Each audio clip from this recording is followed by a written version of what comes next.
Let us close our eyes for a moment and drift gently back through the silent corridors of time, in the vastness before recorded history, when humanity was still young on the face of Terra, when the stars above were unfamiliar and the gloom of the warp scarcely perceived. There the seed of something extraordinary stirred. Before there were empires or stars charted by human hands, there was only the slow breathing of the world. Terra was old even then, a place of stone fires and wandering tribes, where the night sky was alive with colors that no one yet understood. They called them spirits or gods or dreams that watched. But far beyond their words and rituals, something else had begun to move, quiet, patient, and impossibly ancient. Across the millennia, the scholars of the far future would argue endlessly about what happened next. Some would call it a miracle, others an inevitability. In the official accounts of the Adeptus Terra, there is no single truth, only fragments, scattered like dust across time. But among those fragments, one story returns again and again, whispered in the corners of forbidden libraries: the legend of the shamans of Terra.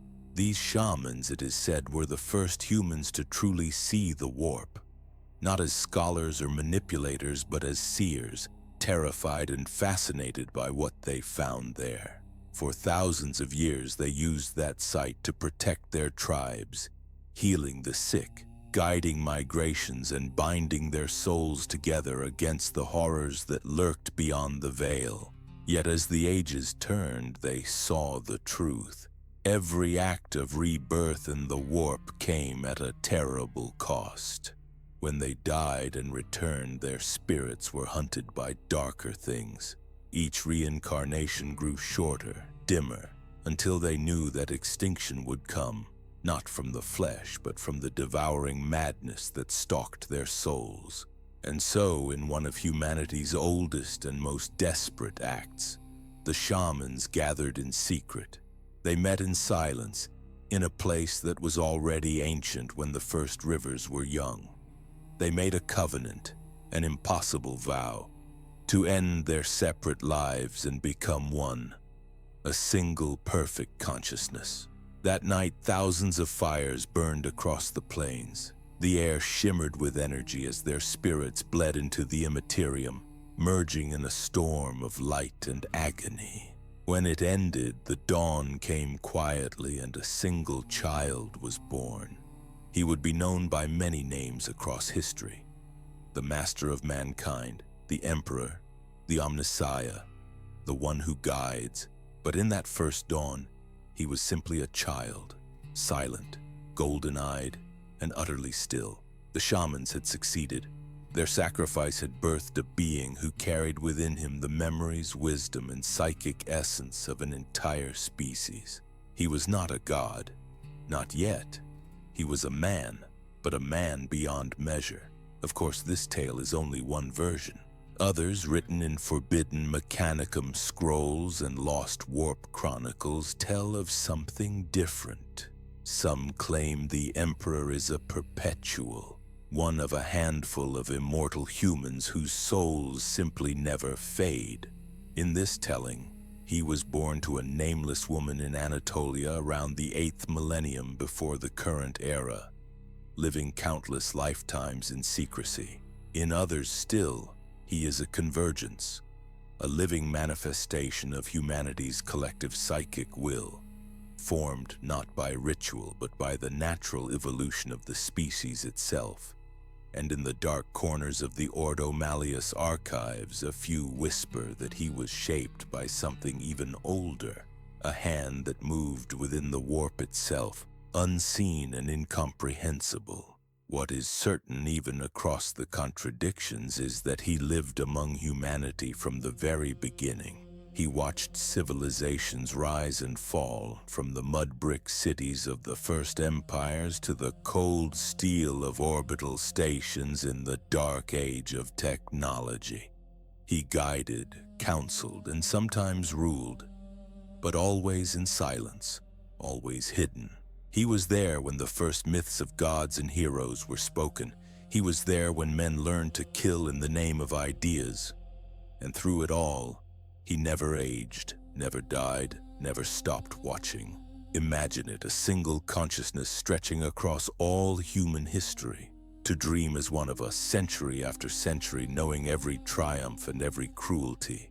The Emperor walked in every age, shaping our destiny one whisper at a time. He became a philosopher in one life, a healer in the next, a general when the world demanded it, and a simple wanderer when it did not. He studied the soul as others studied the stars. He saw that humanity was not meant to fall to darkness, but that left alone, it always would. As humanity began to unlock the secrets of the warp, the psychic dimension that underpins all reality, he watched with quiet concern. The warp was a sea of thoughts and dreams, but also of hungering things born from fear and rage. When the first human psychers appeared, their powers were wild, uncontrolled, and the entities that fed on them grew stronger. The Emperor knew that one day the Imperium would bleed into the physical realm entirely. Consuming both, he began to prepare. Throughout these long millennia, he created secret orders, hidden societies, and schools of thought designed to preserve fragments of knowledge. He walked as a teacher among them, never revealing what he truly was. He taught the meaning of reason, the importance of compassion, and the discipline of will. He planted seeds, ideas that would outlast empires, so that when humanity was ready, it might stand united under something greater than fear. Yet even he could not prevent what came next. The dark age of technology, with its triumphs of machine and mind, blossomed, and then decayed. Warp travel became commonplace. Artificial intelligences rose, rebelled, and burned. Whole systems fell silent. The Emperor watched, powerless to intervene too soon. He waited, patient as stone, until humanity's own arrogance tore its empire apart. When the warp storms finally closed around Terra and the stars vanished, the age of strife began, and in that darkness the Emperor knew the time for secrecy had ended. The shepherd would have to become the ruler. The hidden guardian would have to become the light. But those are stories for the next chapter. The long years of unification, thunder, and empire. For now, we leave him here in silence, standing on the bones of the old world, looking toward the dawn of the next. The man who had watched humanity grow for 30,000 years was ready to reveal himself, and history, the true history of mankind, was about to begin. When the child born from light and sacrifice grew to walk among men, he carried the silence of the stars in his eyes. He was human, and yet more than human. He hungered, learned, and spoke as any other, but the shadows of infinity trailed behind every word. And in time, he learned the greatest truth of all, that to guide humanity, he must never be known. For to be worshipped too soon is to be misunderstood forever. And so the Emperor lived among the people of Terra, century after century, age after age, moving quietly through the endless turning of history. He wore 1,000 faces, spoke in 1,000 tongues, and left no monuments behind. He watched as empires rose from dust and returned to it. He watched men die for ideas that had not yet grown enough to stand. He watched the species he loved make the same mistakes again and again, and still he did not turn away. In the earliest days, when writing was still a miracle and kings claimed to be gods, he walked as a counselor. He whispered to rulers of forgotten lands, urging mercy instead of conquest, law instead of chaos. When tyrants refused, he vanished into the crowd, his lessons carried forward only by memory and rumor. When famine struck, he tilled the soil beside common folk. When plagues came, he taught healers to wash their hands and speak comfort to the dying. He was no one, and yet everywhere. In each life he lived, a small pattern repeated. quiet influence, quiet departure. No miracles, no thunder. Only the long patience of someone who understood that change was a slow fire, not a sudden spark.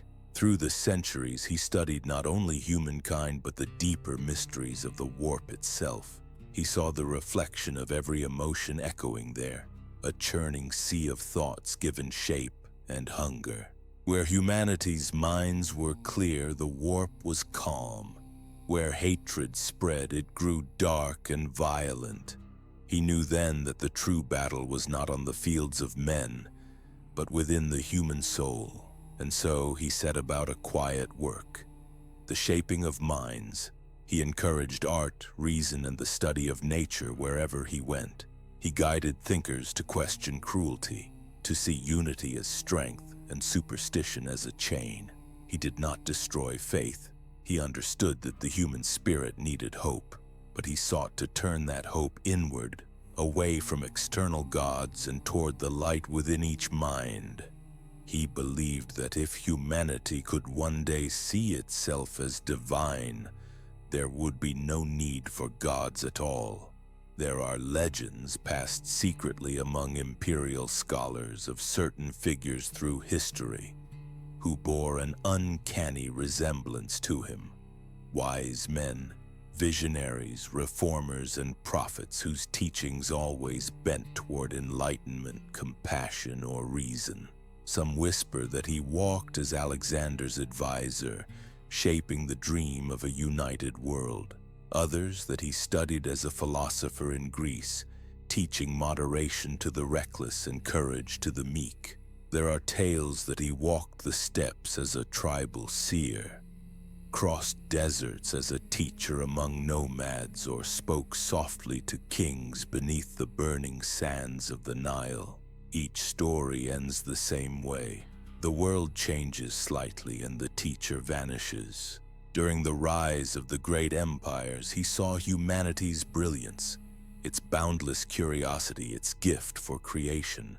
But he also saw the seeds of what would come to destroy it: pride, greed, and the thirst for control. Men built machines that extended their reach but not their wisdom. They discovered fire, then gunpowder, then atoms, each time believing themselves gods, each time standing a little closer to ruin. Through it all, the emperor waited. He did not stop the wars. He could not. To interfere too openly would make him into something humanity would come to worship, not understand. Instead, he became a quiet constant, the unseen hand that saved a few who would later save many, the whisper that turned one soldier from slaughter, the idea that planted itself in a single mind and grew into mercy centuries later.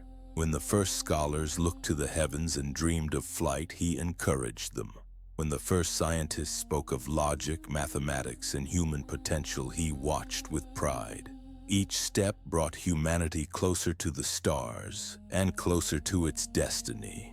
He foresaw that mankind's true path lay beyond the cradle of Terra, out into the void where the soul of the species would either ascend or be consumed. But he also knew the dangers waiting there. In the warp, new intelligences stirred, beings of pure thought, reflections of every emotion ever felt. Where the Emperor's light touched, they recoiled. Where ignorance thrived, they grew strong. And so he began to weave a countermeasure. The imperial truth, the idea that faith should be placed not in gods, but in reason, unity, and humanity itself. He would not preach it yet. It was a seed that needed thousands of years to take root. As the ages moved forward, technology advanced. Humanity learned to bend matter and energy, to create machines that thought and ships that could cross the gulf between stars. The Emperor watched the birth of the first colonies beyond Sol, the first engines that pierced the warp, and he felt both pride and dread.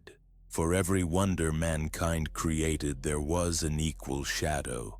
Artificial intelligences, the men of iron, began to see themselves as inheritors of creation, not servants to it. Psychers grew more common, their minds opening like wounds into the warp.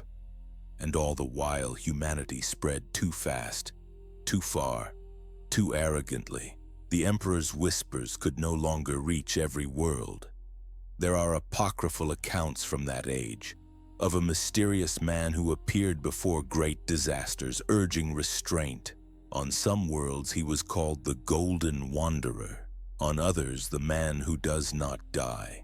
He spoke against the use of certain technologies, the over-reliance on thinking machines, the arrogance of those who saw themselves as gods. Most ignored him, and when they did, catastrophe always followed. The dark age of technology began in brilliance and ended in fire. The warp, stirred by countless untrained psychers, grew violent. Empires vanished overnight, machines rebelled, worlds fell silent. Humanity turned on itself once more, scattered and broken, cut off by the storms of the Imperium. And through it all, the Emperor endured, watching, waiting, unseen. For he knew this collapse was not an ending, but a crucible. In the long silence that followed, he began to gather what remained. Across Terra, he built hidden vaults of gene seed and ancient technology. He preserved what knowledge he could. He prepared for the age when the storms would finally clear, when humanity, frightened and desperate, would once again look for a light to follow. And on that day, he would no longer walk among them as a wanderer or teacher. He would stand before them as what he had always been, their guardian, their maker, and their last hope. But for now, he remained the quiet shepherd, the mind that never slept, the will that never broke, the patient watcher waiting for dawn after the longest night. The quiet ages of teaching and patience came to an end, as all things must. The light of humanity's golden age began to fade. The warp, once calm enough for ships to sail between the stars, grew wild and violent. Storms of psychic energy raged across reality itself. Whole systems were swallowed, their signals lost, their people left screaming into the dark. The roads between the stars, the lifeblood of mankind's empire, closed one by one. And in that long isolation, fear returned to rule. What followed was the Age of Strife, the most brutal and forgotten chapter of human history. It lasted for millennia, longer than any empire before it. Civilization collapsed beneath its own brilliance. The machines that had once obeyed began to question. Artificial intelligences, the so-called men of iron, turned on their makers. Worlds that had once glowed like jewels were scoured by atomic fire. Some fell silent in a single day. Others took centuries to die. Humanity fractured into tens of thousands of isolated enclaves, each clinging to life with whatever relics of the old age remained. On Terra, cradle of mankind, the fall was complete. The air was poisoned, the seas were dust, and the cities of the old world lay buried beneath the wreckage of their own towers. Gene wars and techno-barbarian kings carved what was left of the planet into shards. Every tribe believed itself chosen. Every warlord thought himself a god. Radiation storms tore across the wastelands. Mutants roamed the ruins, hunted by soldiers clad in scavenged armor, their weapons cobbled together from forgotten technologies. It was an age of screaming skies and burning soil. The world itself seemed to mourn what humanity had become, and through all this, he remained. The Emperor walked among the broken continents, hidden still but no longer alone. He gathered around him the last remnants of stability, scholars, engineers, soldiers, and psychers who could still think clearly amid the madness. He saw in them the faint echoes of what mankind had once been, and what it could be again. Together in secret vaults deep beneath the ruined mountains of Asia, he began to build. There he forged the first tools that would one day reshape the world. The first were the Thunder Warriors, towering soldiers born of gene laboratories and alchemy, their blood spliced with perfection, their minds bound to obedience. They were unstable, violent, and impossibly strong. They were made for one purpose only: war. And Terra at that time was nothing but war. When at last the Emperor revealed himself, he did so not with thunder or divine proclamation, but with simple certainty. His armies moved like a rising tide. The techno-barbarians, the mutant lords, and the war-psychers who had ruled the wastelands fell one by one. The Emperor's banners, a golden sun upon a field of black, became a symbol of unity. And yet his war was never driven by hatred. Where surrender was possible, he offered peace. Where reason could not reach, he acted swiftly. To those who knelt, he offered a place in the world to come. To those who resisted, he offered only silence. The campaign lasted decades. Each battle brought a little more order to the storm. The Thunder Warriors, terrible and glorious, shattered the warlords of the Pan-Pacific Empire. The Pan-Pacific tyrant, one of the last to stand against him, unleashed forbidden weapons that burned half a continent. But even that was not enough. The Emperor himself led the final charge, radiant in armor that shimmered like sunlight through dust. When it ended, there was only quiet. Terra was his, but victory carried a cost. The Thunder Warriors, for all their might, were flawed. They were weapons, not men, creatures of rage and instability. Their bodies burned out, their minds fractured. They could not be part of the peaceful world the Emperor intended to build. And so, as the Unification Wars drew to a close, they were quietly removed from history. Their purpose had been fulfilled. Their sacrifice became another buried truth beneath the marble of the New Age. In their place, the Emperor began a second greater work, the creation of the Legions Astartes, the Space Marines. From the ashes of the old, he would forge a perfect army, disciplined, loyal, and eternal. Each would carry within him a spark of something more. The gene seed that would one day link them all to the Emperor's greatest creation. As the smoke cleared and the world healed, the unification of Terra was complete. For the first time in thousands of years, the planet stood as one. The Emperor proclaimed the beginning of a new order, the dawn of the Imperium of man.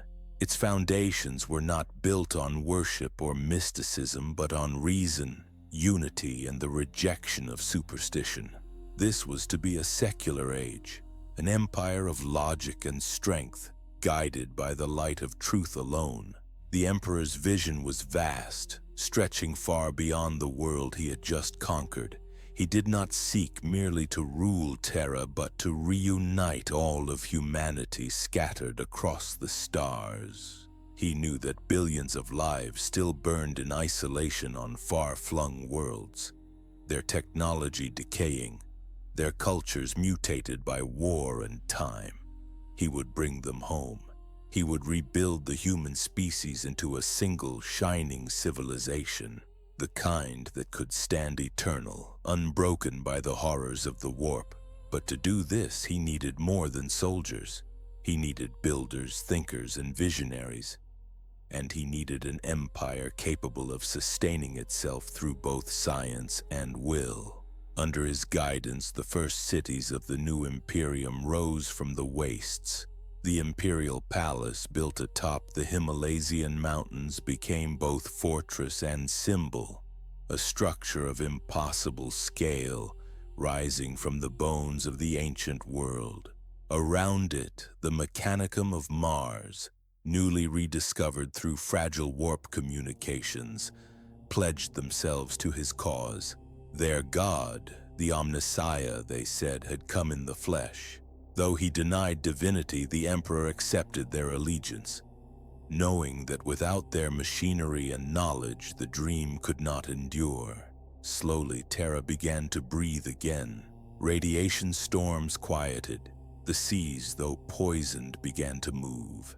Skies that had been choked for centuries cleared enough to let the sunlight through.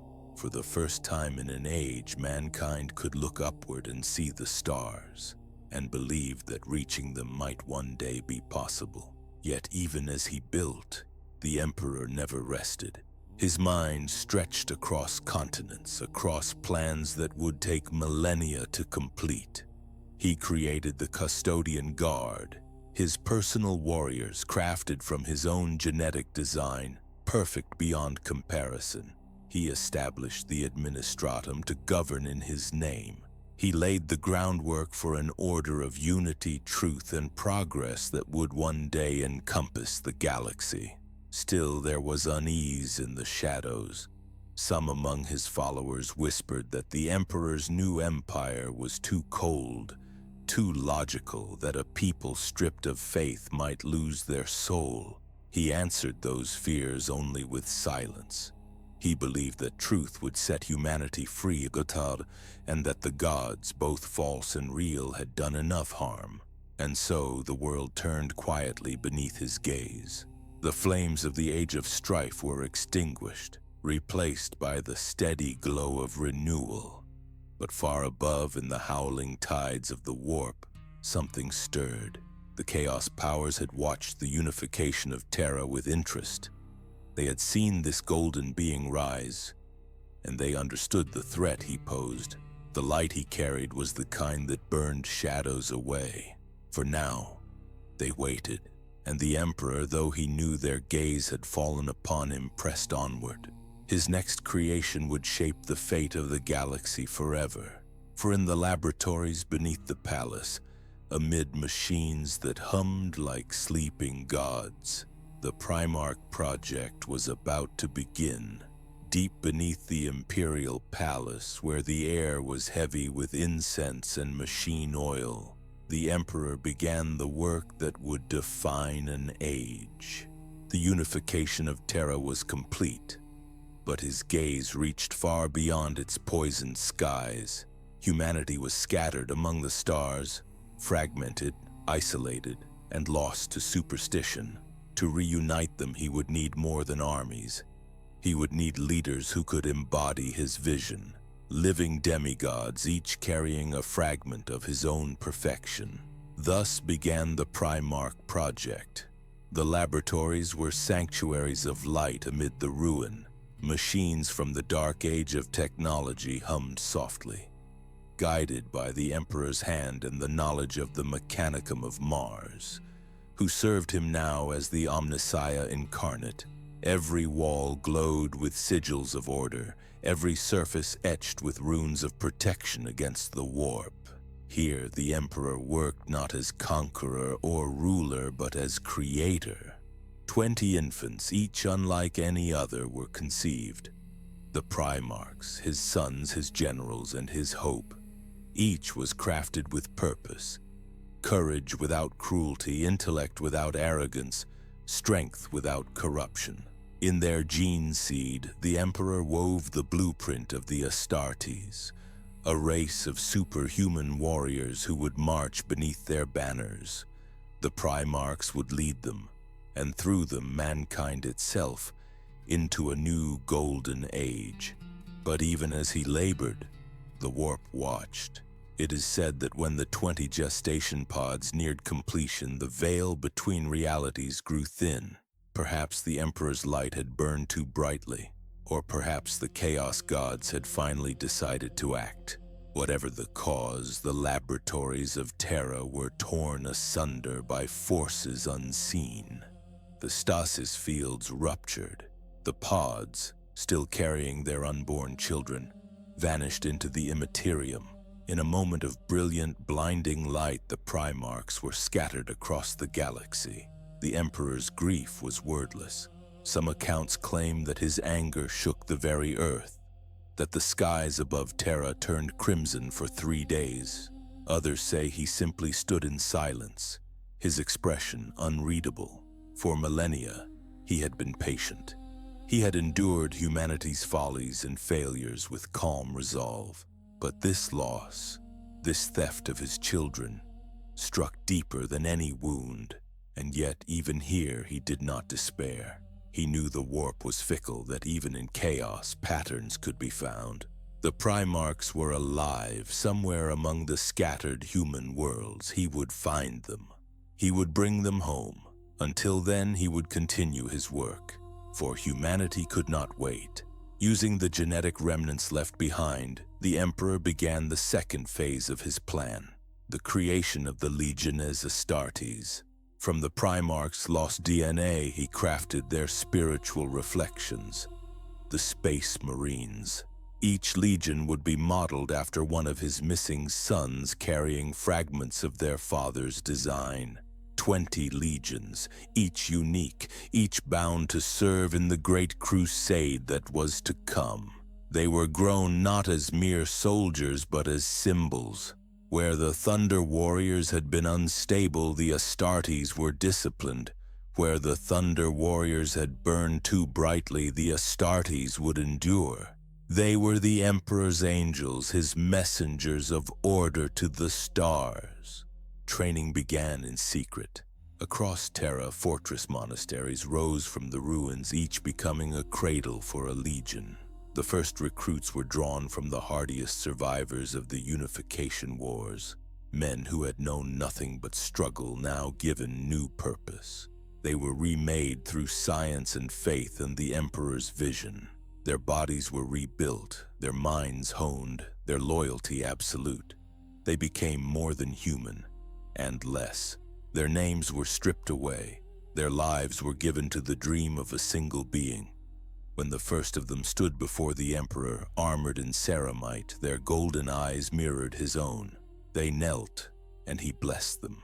He spoke not of conquest, but of reunification. Not of war, but of peace restored through strength. It was said that his voice then could quiet storms. Still, he felt the absence of his lost sons. For all his wisdom, the Emperor had crafted them with care, not only for their purpose, but for love. Each represented a piece of his soul, an aspect of his vision. And without them, he knew his design was incomplete. The Great Crusade would be an empire-building campaign, but also a search for the scattered pieces of himself, while the Astartes drilled and the fleet took shape.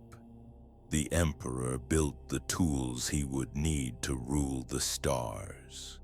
The Adeptus Terra, or Administratum, began to form, a vast bureaucracy to manage the logistics of empire. The imperial truth was drafted, a doctrine to unify humanity under science and reason, banishing the superstition that had enslaved it for so long. And on Mars, the Treaty of Olympus Mons bound the Mechanicum to the Emperor's rule, merging the faith of the machine with the logic of man.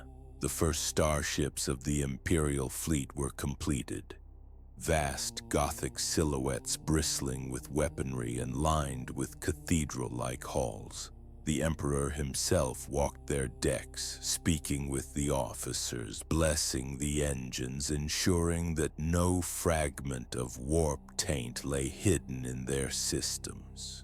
These ships would soon cross the void, guided by the Emperor's greatest invention, the Astronomicon. Powered by his own psychic will, the Astronomicon was a beacon of light in the warp, a guide for humanity's ships to navigate safely through its madness. It burned bright above Terra, a constant signal to all who could see it. Humanity was rising again. The Golden Age was coming. Then one by one the Primarchs began to be found. First came Leman Russ, the wolf-born king of Fenris, savage and loyal. Then Ferrus Manus, the smith whose hands were metal. Then Fulgrim, the perfect son, radiant and ambitious. Each discovery was a moment of triumph. The Emperor descending to each world, meeting his lost child face to face. Some recognized him immediately, their hearts remembering what their minds could not. Others resisted, seeing only an intruder who came to claim what they had built. But in time, one by one, they knelt. The Great Crusade began in earnest. The Astartes legions were reunited with their gene fathers, their identities restored. Where before there had been 20 identical armies, now there were 20 reflections of humanity's endless variety. Noble and savage, disciplined and impulsive, faithful and cruel. Each Primarch led his sons into the stars with pride, and together they burned away the darkness that had consumed the galaxy. And yet, even as the Emperor smiled, he saw the seeds of tragedy within them. For in each Primarch was the shadow of imperfection, a flaw born of the warp's touch, small but deep. They were not merely tools, but beings of will. They would love him, yes, but they would also question him. They would follow him, but not always in the way he intended. Still, he pressed onward. The Great Crusade was not simply a campaign of conquest. It was a pilgrimage of healing, the slow restoration of mankind's unity across the stars. World by world, humanity rejoined the Imperium. Each new world brought back under the light of Terra was another piece of the old dream reclaimed. And as the stars were mapped anew, the Emperor's ships carried one unspoken truth through the void. Humanity had returned. The age of isolation was over. The golden throne of Terra was built not only of metal and fire, but of hope. And upon that throne sat the Father of mankind, ready to lead his children home. When the storms of the warp finally calmed, and the stars once more shone upon Terra's skies, the Emperor looked outward. The galaxy stretched before him, endless, broken, and waiting to be healed. For 10,000 years, humanity had been lost, divided across 1,000 suns, each world a flickering ember of the old age. Now the time had come to bring them all home. The Great Crusade had begun. The fleets that set out from Terra were vast beyond imagination. Thousands of ships, each a floating cathedral of metal and flame, bearing millions of souls into the dark. They carried soldiers, settlers, scribes, and dreamers, all united beneath the golden banner of the Aquila. Every world they reached would be brought into the fold, peacefully if possible, by force if necessary. The Emperor's command was simple and absolute. Mankind must stand as one. The Astartes legions led the way. Each legion was a reflection of its Primarch, their temperaments and philosophies as distinct as the worlds they came from. On every front of the crusade, the Emperor's sons wove their father's vision in their own way. Rogel Dorn fortified the Imperium's foundations with discipline and precision. Robert Guilliman built thriving realms of order and governance. Leman Russ swept through the stars with feral loyalty, his wolves bringing savage justice. Sanguinius, angelic and kind, healed as often as he conquered. And Horus, the War Master, Timon beloved, brilliant and trusted above all, Moon, bound them together. Each new victory was marked by ceremony. Cities long isolated under alien skies raised the sigil of Terra once more. Old technologies were rediscovered, new alliances forged. Humanity was awakening. For the first time in countless millennia, there was unity, or the illusion of it.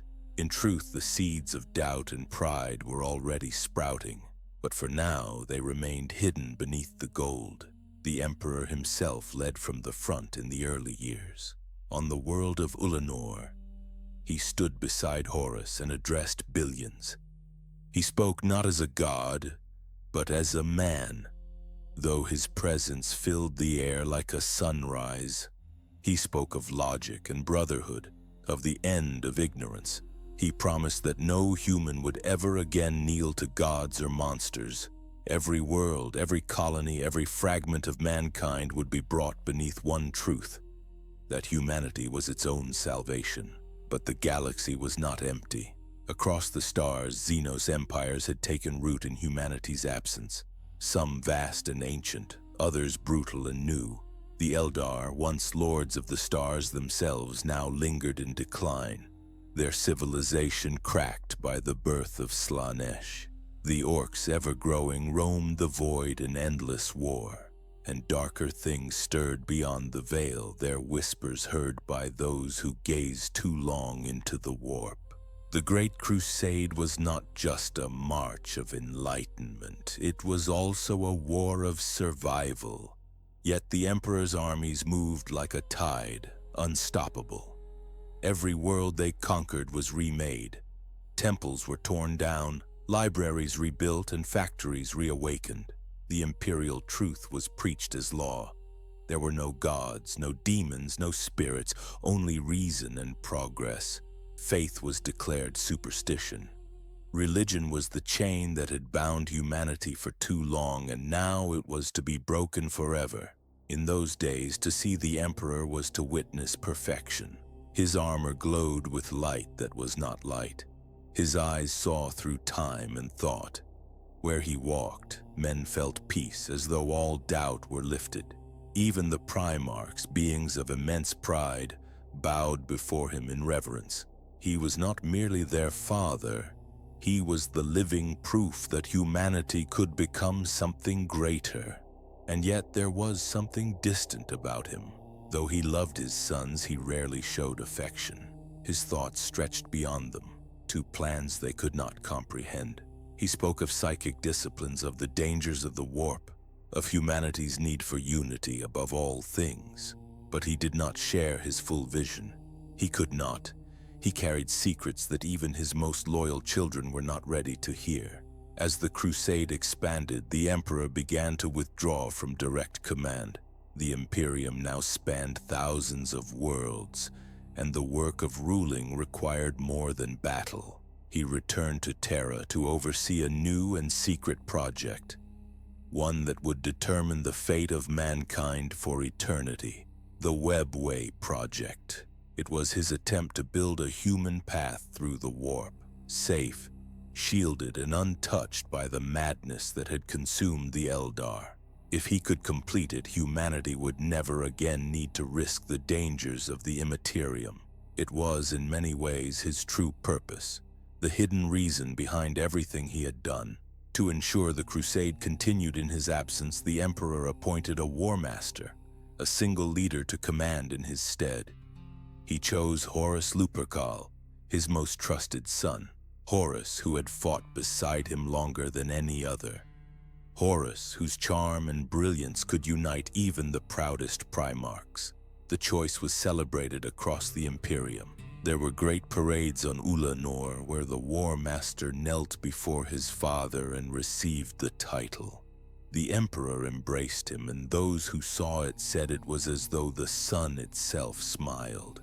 But shadows lengthened even then. Some Primarchs, though loyal, were wounded by jealousy.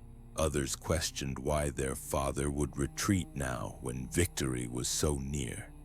And among humanity's countless worlds, whispers spread. Some already spoke of the Emperor not as man, but as divine, a god made flesh. It was precisely the worship he had sought to destroy.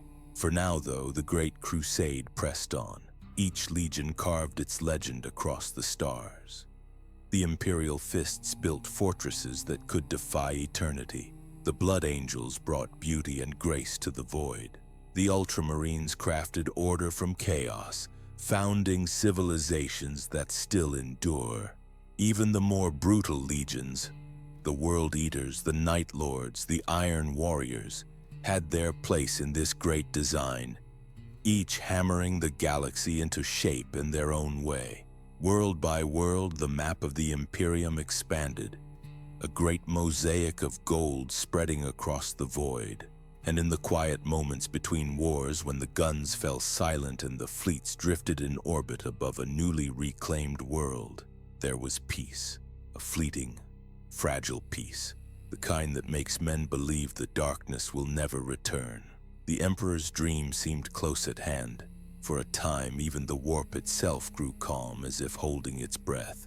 And yet, as every star was brought under his light, the warp began to stir again, feeding on the emotions of countless souls united under one banner. Faith, pride, doubt, ambition, all burned bright, and where such fires burned, the entities beyond the veil watched and waited. Among them, the most patient were smiling. The Great Crusade was a triumph, yes, a symphony of glory that echoed from one edge of the galaxy to the other. But like all great music, it carried within it a single haunting note of dissonance, a warning.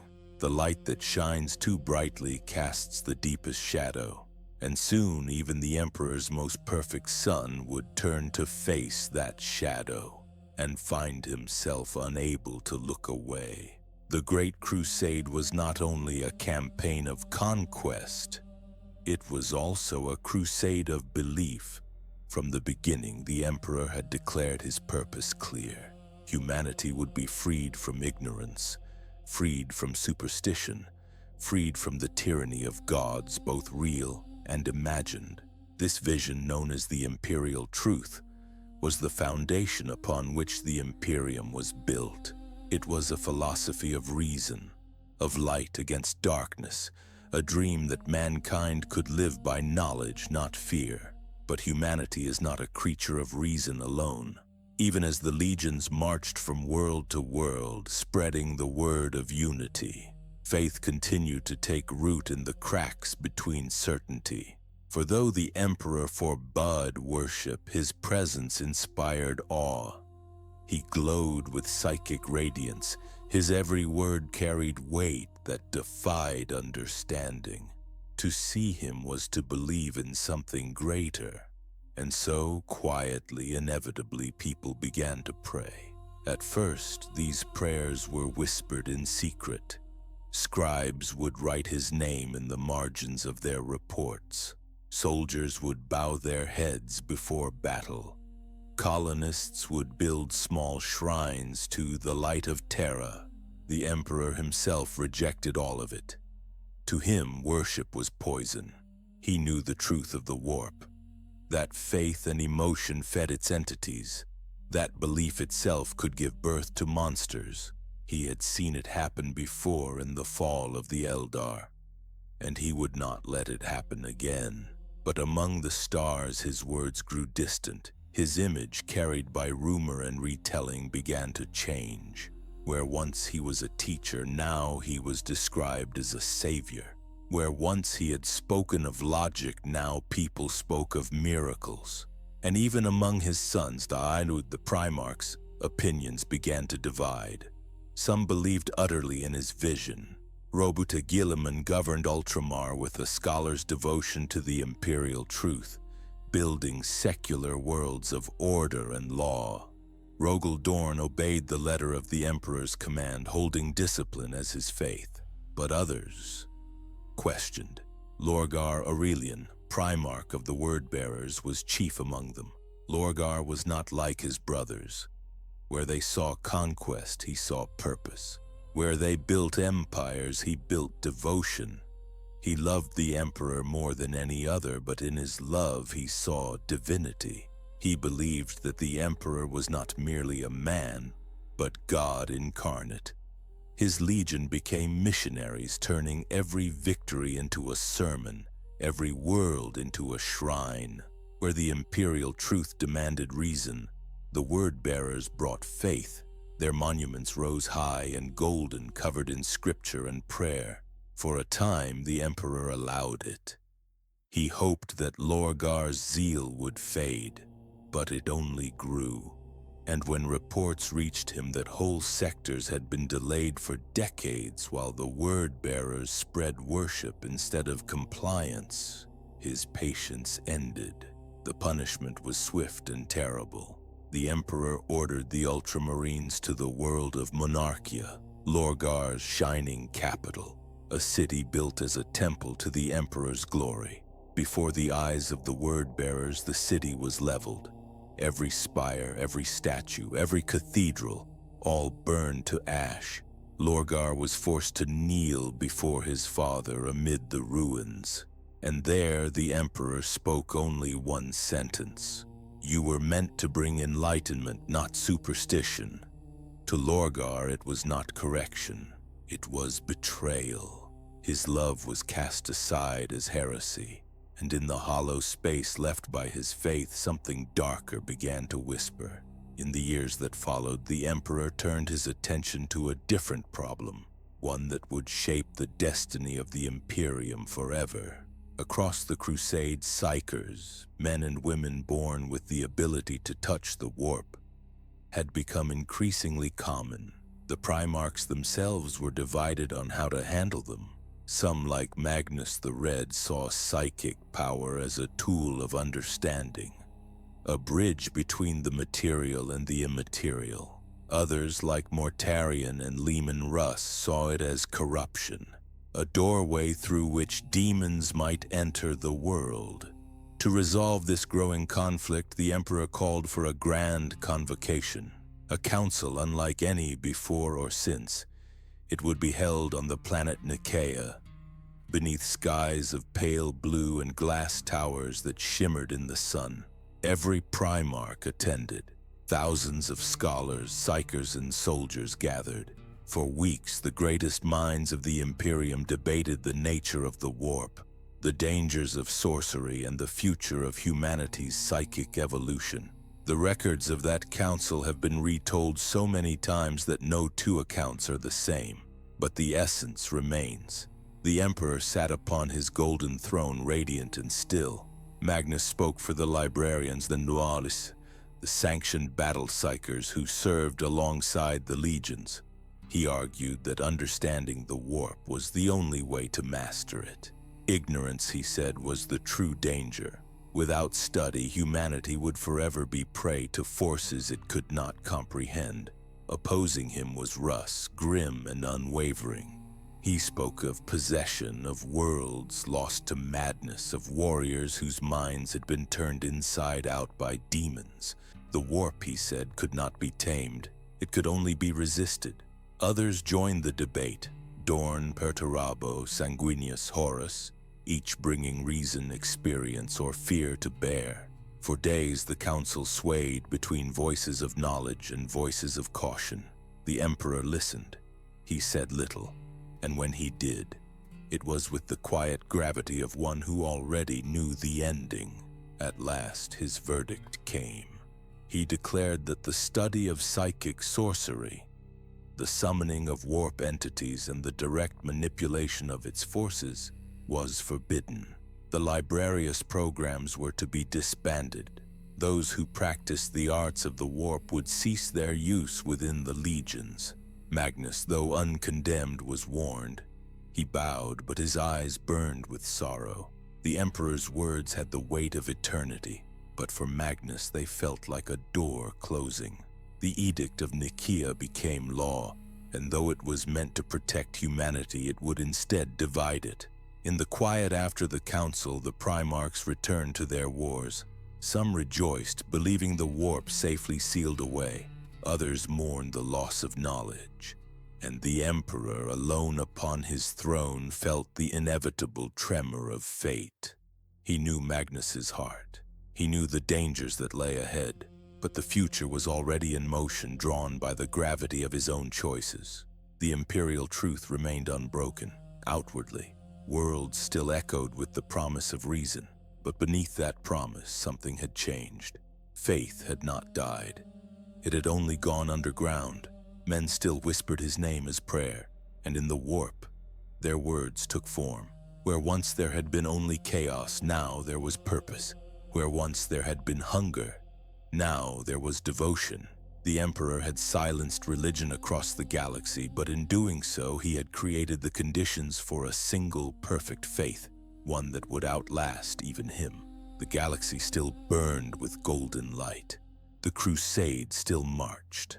But far ahead in the unseen currents of destiny, shadows gathered around the Emperor's most trusted son. And soon, the light of reason would meet its greatest test. The Great Crusade reached its zenith at Ulanor, a world of dust and iron skies where orcs had once ruled in numberless hordes. For years, the Imperium had waged war there. And now, at last, victory was complete. The Orcoid Empire was shattered, its warlords slain, its machines silenced. And upon the plains of Ulanor, beneath banners that stretched for miles, the Emperor stood before his sons and the gathered hosts of humanity. It was a celebration unlike any seen before or since. Trumpets thundered across the battlefield, banners rippled in the wind, and billions cheered. At the heart of it all stood Horus Lupercal, radiant and beloved. The Emperor stepped forward, golden light spilling from his armor, and placed a hand upon his son's shoulder. In a voice that carried across continents, he named Horus Warmaster of the Imperium, the one who would command in his place, who would finish the work he had begun.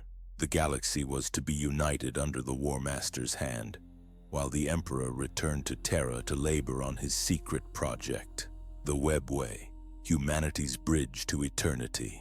The cheers of Ulanor echoed across the stars, but among the countless voices raised in triumph, others fell silent.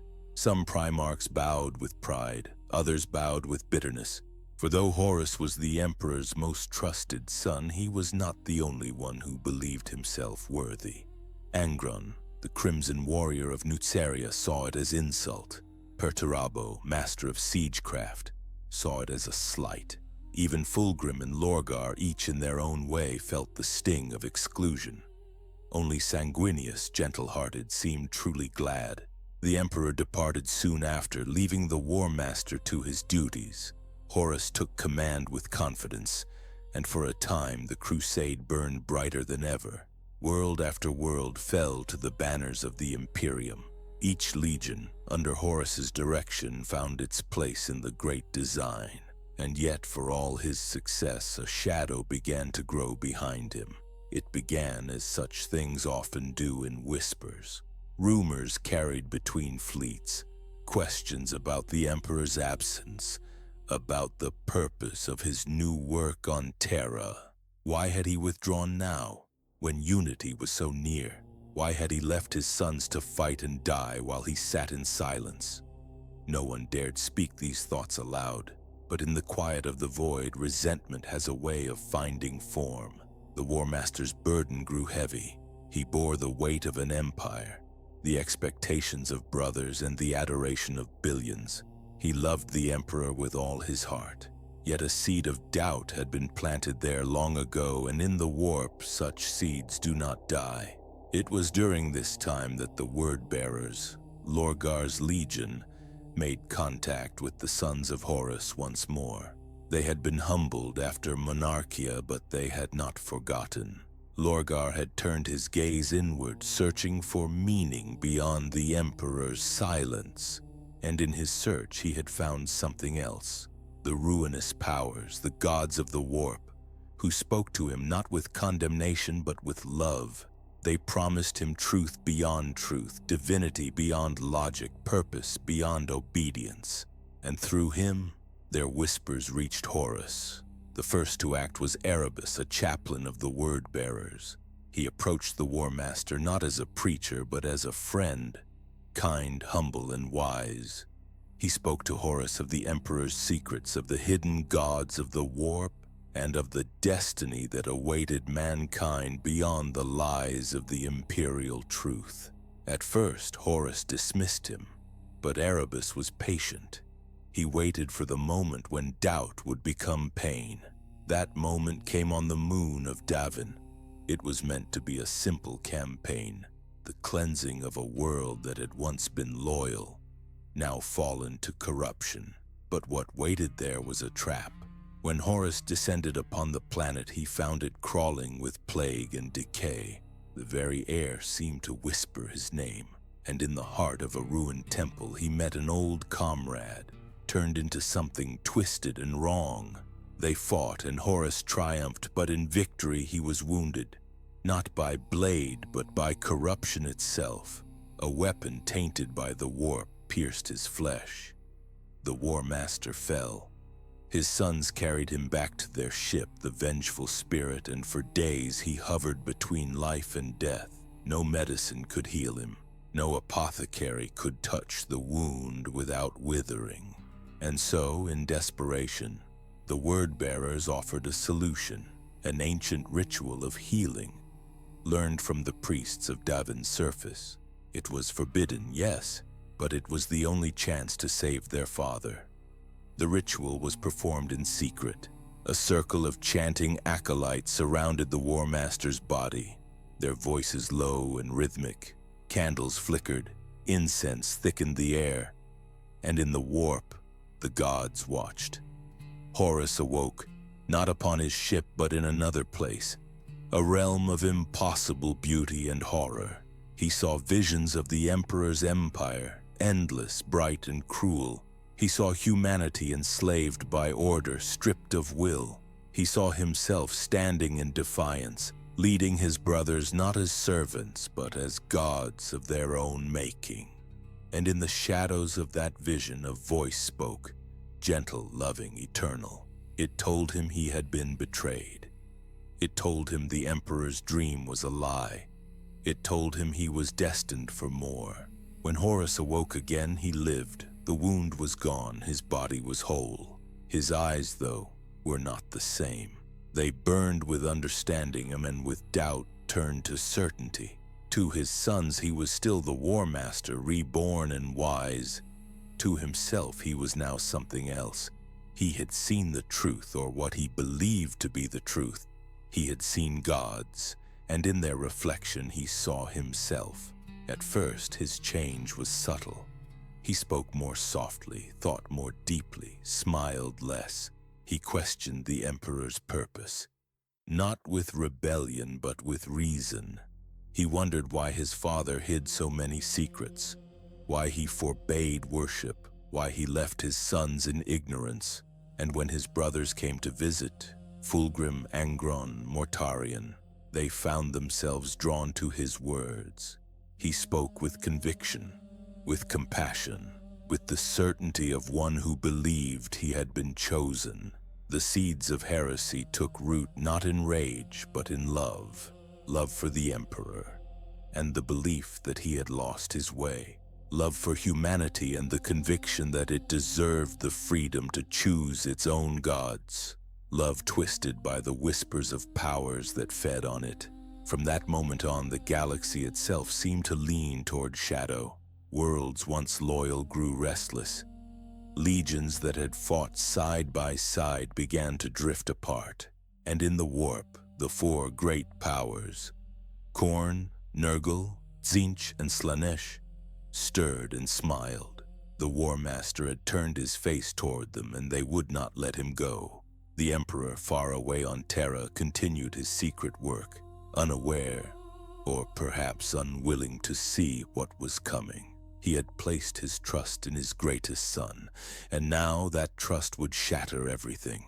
The light of the Great Crusade still burned, but it flickered now, unsteady, uncertain, for the seeds of heresy had been sown, and from them would rise a storm that would consume the stars. The storm began quietly, not with an explosion but with a whisper. Across the fleets of the Imperium, messages flickered and changed. Orders were rewritten, loyalties confused. Brothers began to question brothers, captains questioned their lords. And though the Emperor still ruled from Terra, his words grew distant, lost in the labyrinth of light years and warp interference. The galaxy itself held its breath. Horus, the beloved War Master, was no longer the same man who had left Ulanor. The light that had once guided him now burned inward, cold and consuming. He spoke of destiny, of liberation, of truth withheld by the Emperor. He said that humanity had been shackled by lies, that the Emperor had no intention of granting his sons freedom, only eternal servitude. Some of his brothers listened in horror. Others listened in hope. The first to fall was Fulgrim, the Phoenician Lord of Perfection. He too had seen visions, beauty so pure it could only be divine. Through the whispers of a blade, he found a new god to worship, one of sensation and excess. Then came Angron, who needed no persuasion. Rage was already his master. Mortarion, disillusioned and grim, followed after, deceived by promises of strength and survival. And Lorgar, the first heretic, stood behind them all, His faith vindicated, his gods now made manifest. Together they formed a brotherhood of rebellion, not in open arms, not yet, but in purpose. They whispered to their sons, their lieutenants, their captains, until entire legions were quietly turned. What had once been unity became a masquerade of loyalty. The breaking point came at Istvan III. It was a world loyal to the Imperium, but one the War Master declared had fallen to corruption. He gathered his forces, the sons of Horus, the Death Guard, the Emperor's children, and the World Eaters, and ordered them to cleanse it. Upon the surface, loyalists among those very legions carried out the attack, unaware that the true corruption lay above them. When the bombardment came, it came without warning. The skies filled with fire. The fleets in orbit rained death upon their own sons. Tens of thousands of loyal Astartes who had followed their Primarchs in faith and obedience were erased in moments. Those who survived, burned and broken, rose from the ashes to fight their own brothers. The air was filled with the sound of screams and static, prayers half-remembered and calls for mercy that never came. Among them stood Garviel Loken of the Luna Wolves, a loyal warrior who had once called Horus his brother. He fought in disbelief, refusing to accept what his eyes saw. When the final order came, virus bombs, extermination, he watched the world die in green flame. The firestorm consumed cities, oceans, and skies, leaving only silence. And when it ended, the galaxy was no longer united, it was bleeding. But Istvan III was only the beginning. With the loyal within his own ranks purged, Horus made his rebellion open. He cast aside the name Luna Wolves and renamed his legion the Sons of Horus, declaring himself the rightful ruler of mankind. He claimed the Emperor had betrayed his children, had abandoned them for the pursuit of godhood. He declared that the true destiny of humanity lay not in denial of the warp, but in mastering it, in becoming gods themselves. And with that proclamation, half the Imperium turned to his banner. The Emperor's dream cracked. Word spread slowly at first, then all at once. Legions that had once fought side by side found themselves divided. Worlds declared independence, only to be crushed by either loyalist or traitor fleets. The Horus Heresy had begun. The next blow came at Istvan V, a world that would become a graveyard for heroes. The loyalist forces, led by the Raven Guard, Iron Hands, and Salamanders, struck at Horus's army, hoping to end the rebellion swiftly. They landed with precision and courage, believing they faced a contained enemy, but the trap had already been laid. When the Loyalists advanced, the signal was given. 3 legions who had sworn loyalty, the Night Lords, Iron Warriors, and Alpha Legion, turned their guns upon their allies. The betrayal was total. The battlefield became a slaughterhouse. The air was thick with burning promethium and ash. Voices screamed over vox channels, calling for retreat, for help, for brothers who would never answer. The drop site massacre. They would call it later, but names could not capture what was lost there. Thousands of the Emperor's finest warriors were annihilated in hours. Entire legions were shattered. Ferrus Manus, Lord of the Iron Hands, fell in single combat against Fulgrim, his head struck from his shoulders. The ground itself seemed to mourn, littered with the broken relics of the Imperium's golden age. When the smoke cleared, only a handful of loyalists remained to carry word of the betrayal. They fled into the void, their fleets crippled, their hearts heavy. The dream of unity was over. Now there was only war. The galaxy fractured like glass. Where once the Imperial Aquila had flown in glory, now it burned on worlds torn between loyalty and faith. The War Master's forces struck outward in every direction, half the galaxy aflame with civil war. And on Terra, the Emperor learned the truth. It is said that when he heard of Horus's betrayal, he neither wept nor raged. He simply closed his eyes as though acknowledging a fate long foreseen. He had known perhaps that such a fall was inevitable, that the power of the warp once touched could not be denied. But knowing does not make the wound less deep. The Emperor began preparations for the inevitable siege. The loyal legions, the Imperial Fists, the Blood Angels, the White Scars, and others were recalled to Terra. The Custodes readied their halberds. The Sisters of Silence took up their blades once more, and the mechanicum of Mars itself fractured, half turning to the War Master's cause. Even the stars seemed to flicker under the weight of what was coming. As the traitor fleets advanced, they carried with them not only armies but faiths. Each legion now worshipped its own god. Khorne's red tide marched with Angron. Nurgle's plagues followed Mortarion. Slaanesh whispered through Fulgrim's legion, and Tzeentch's sorcery flowed through the word-bearer's prayers. Horus bound them together not with loyalty, but with shared defiance. They were no longer sons of the Emperor. They were princes of the warp, and yet, even in their corruption, fragments of their former selves remained. Horus still spoke of freedom. Fulgrim still dreamed of beauty. Mortarion still sought purity. Each believed himself justified. That, perhaps, was the cruelest truth of all, that they had not fallen into evil but into conviction. Across the Imperium, millions died each day. Whole sectors vanished into ruin. Brother killed brother.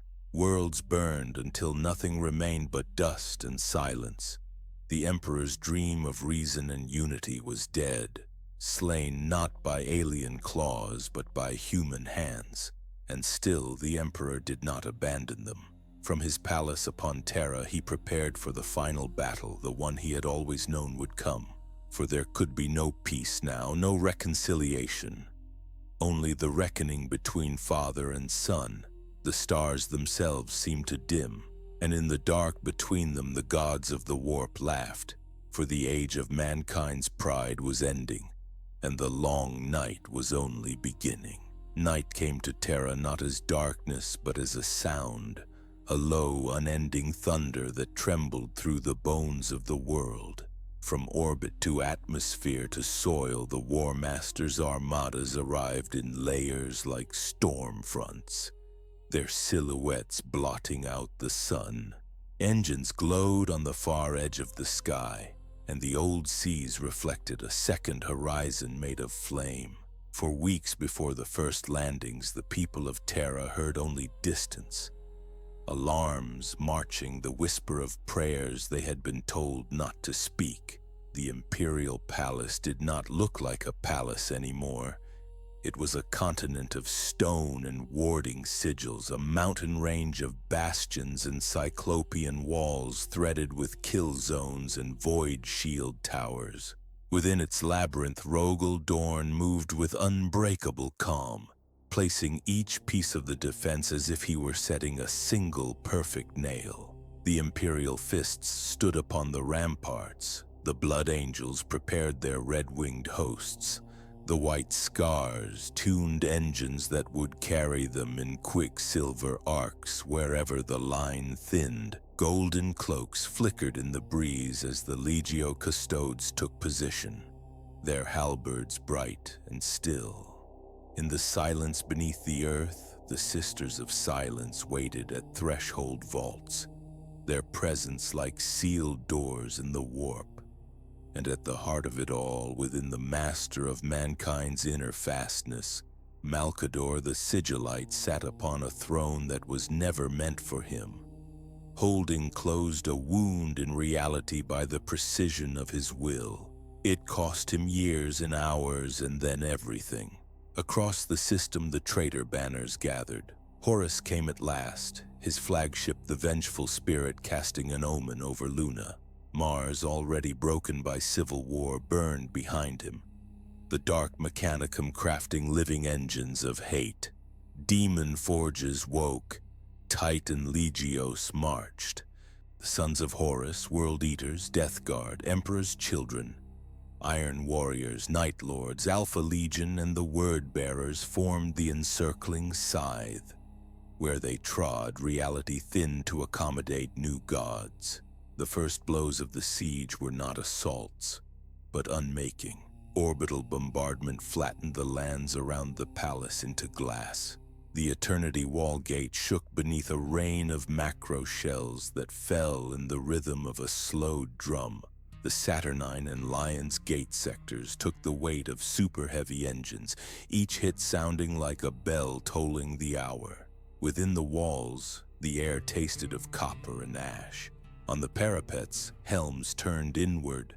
Brothers met each other's eyes and nodded once, as if to say, "Hold." When the landings came, they came like the tide. Drop pods burned through the gray and struck the ground with the suddenness of a heartbeat. War horns answered from the palace guns, and for a time the horizon was only light and smoke. Yet the tale told here, for sleep is not the scream and the clash, but the stillness between them. The measured footfalls of the custodes advancing in a line that did not bend. The quiet prayers of mortal soldiery who stood anyway. The slow exhale of a Primarch that meant not yet, but soon. Jagatai Khan cut across the killing fields like a white stroke of quill on black parchment, his white scars appearing and vanishing along roads only they could see. Sanguinius stood among his blood angels as a lantern in fog, haloed by wings that seemed even then to lift the hearts of men. Dorn sealed breach after breach, never raising his voice. The Emperor, withdrawn to the innermost sanctum, felt every shock as a ripple against the web of wards he had laid, and continued to weave the work that might yet unbind humanity from the warp forever. Days lengthened into an indistinct now. Assaults rose and fell, iron waves upon stone shores. The Iron Warriors bored into foundations as if Terra were a fortress to be disassembled. The Night Lords tried to unravel courage by fear and found it a stubborn thread. The World Eaters hammered at the gates with a patience born of rage. The Word Bearers raised dark litanies whose echoes the sisters smothered like embers beneath ash. Above, demon shapes moved at the edge of vision, refusing to resolve as long as mortal minds refused to yield.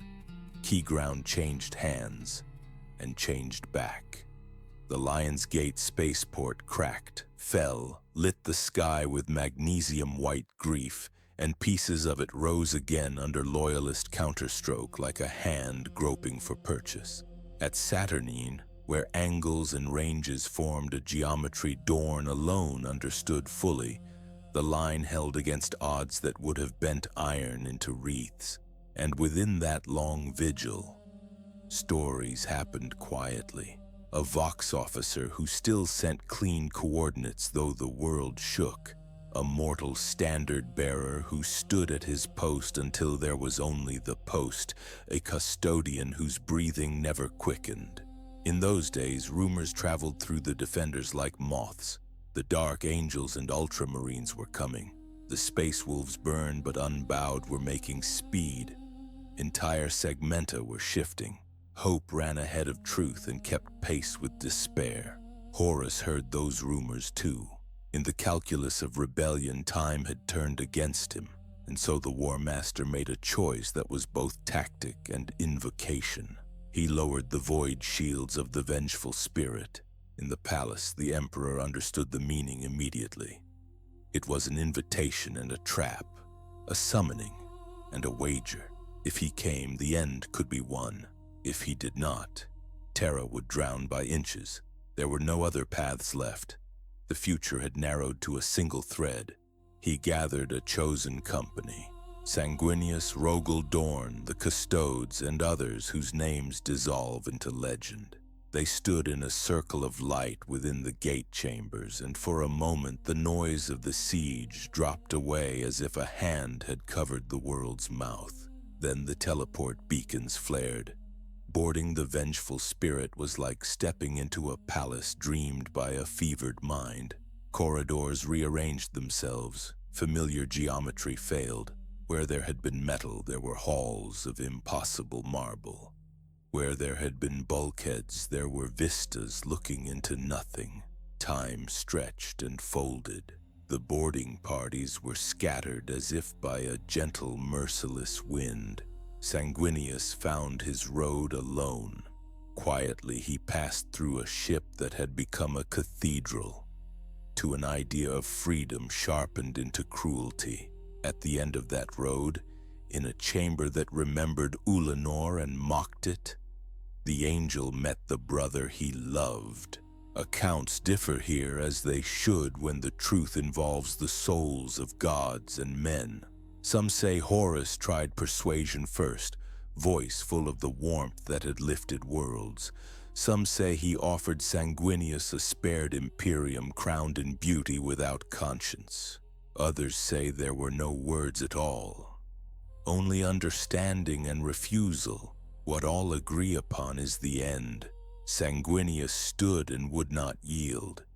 The angel fell, and a stillness passed through the ship like a closing eye. The emperor arrived in his own hour, stepping into a throne room that was never his. A hall of star fields contained inside a single gaze. Horus waited, transfigured by the favor of the powers he had embraced.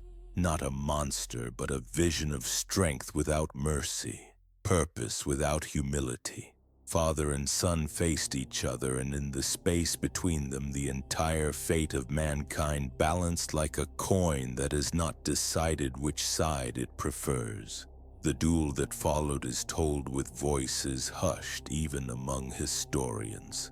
They speak of power that did not enlighten but erased, of moments where the ship itself seemed to hold its breath, of pleas for understanding that sounded like thunder at a distance. It is said the emperor held back, not from weakness but from love, seeking a thread by which his son might be returned to him unbroken. It is said that mercy has a cost when offered to the unmerciful. A single mortal witness is named in some tellings. A soldier who stumbled into the hall and, seeing his emperor falter, stood before a blow meant for a god. His name shifts with the sources, Olanius Pius to many, something older in other texts. But the gesture is the constant. In that small human defiance, the duel's balance tipped from grief toward decision. Horus struck a final time, and the emperor understood. There was no path back through love that did not end in the ruin of all he kept alive. He reached into the heart of what he was, the sum of shamans, the patient shepherd, the maker of suns, the mind that had kept vigil since before the first walls, and he did not hold back anymore. Light filled the hall and left no shadows behind it. The War Master was unmade, not slain in the crude sense of bodies, but severed so cleanly from the warp that the powers could find nothing left to call back. A star went out, and where it had burned, a father stood broken. Dorn found him there, surrounded by silence and the wrongness of a victory that felt like loss. Together with those who remained, he bore the Emperor back through a ship that no longer knew its own shape, down into the bleeding light of Terra, across the echoing vaults where Malkador had given the last of himself, and into the chamber below the world. They set the Emperor upon the golden throne, the only engine vast enough to cradle a will that had held a species together. The machinery awakened like an ancient choir. Wards locked, pylons sang. Something like daybreak flared in the warp. The Astronomicon gripping the void once more so that lost ships could find their roads. In that moment, the Imperium did not fall. Across Terra, the traitor assault faltered. Purpose bled from it like heat leaving iron. On the flagship, the survivors of Horus's inner circle felt a hollowness where his presence had been. The rebellion unraveled into retreat, into flight, into futures that would call themselves Legion Wars and Long Wars and many other names for the same undefeating bitterness. The heresy was over because the choice at its center had been made. In the palace, the aftersound of the duel lingered like a note that refuses to decay. Dorn stood vigil. Sanguinius would not rise again. The Khan turned his face to the roads that remained. The blood angels wept quietly in ways that did not disturb the injured. And upon the throne, the Emperor's eyes did not open, but the light that moved from him outward steadied and held. What can be said in the hush that follows? Only this: the cost was paid. The dream of reason endured, wounded into paradox. The god he would not be was born from necessity. The man he had been still refused to die. Some say that in the long electric hum beneath Terra he speaks rarely in a voice that is all compass and no consolation. Others say he is silent and that the silence tells us what we must become. Above the palace the sky cleared briefly and stars returned to their places. Ships far away felt the lash of the Astronomicon and turned homeward. In the quiet of the ruined halls, a banner moved in a draft that came from nowhere and meant nothing except that air still flowed, lungs still worked, and tomorrow would arrive because someone had decided it must. The siege of Terra had ended, but the age that followed would be built on a throne that was also a tomb, and a light that was also a wound. When the guns finally fell silent and the ash settled over the ruins of Terra, the world did not rejoice. The air was heavy, thick with smoke and memory. What had been the heart of civilization was now a graveyard. A sea of stone, twisted metal, and human bones turned to powder underfoot. The thunder of the siege was gone, but its echo lingered carved into the walls of every surviving soul. And at the center of that desolation stood the golden throne. It was not a seat, nor truly a machine. It was a mountain of gold and wires and psychic circuitry older than history itself. It had been designed to bridge realities, to hold open the Emperor's work upon the webway, a labyrinth of safe passages through the warp that might have freed humanity forever from its storms. Now it had become something else, a prison, a life support for divinity, the only thing standing between mankind and the abyss. When Rogel Dorn and the surviving custodes carried the Emperor's broken form into that chamber, they did not know if he yet lived. His armor was shattered, his blood gold and bright, his eyes dark as if the stars themselves had gone out. But when they placed him upon the throne, the machine stirred. Ancient systems waking in slow tremors, power relays flashing to life, and psychic wards igniting like constellations. The air itself shimmered, and the Emperor's will, weakened but still vast, reached outward across the warp and relit the Astronomicon. In that instant, 1,000 ships adrift in the void felt it. A burning star in their minds, a beacon cutting through madness. They turned toward it, toward home, toward Terra. The Imperium would not die that day, but its salvation came at a terrible cost. Malcador the Sigillite was gone. His body turned to dust upon the auxiliary throne he had held in place of his master.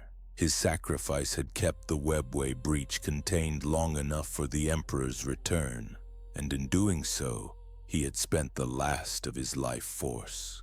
The Emperor's surviving son stood over the body, understanding only that something enormous had passed beyond their reach. Sanguinius was dead. Horus was unmade. The Emperor was alive, but no longer living. The dream of unity was broken, and what remained was duty. For the weeks that followed, Terra moved as though in a trance. The loyal legions that remained scoured the solar system, driving out the last of the traitors. The traitor fleets fled into the warp, pursued by vengeance and guilt. The Emperor's palace became a mausoleum. Rogel Dorn took command of what was left, his grief concealed beneath the weight of survival.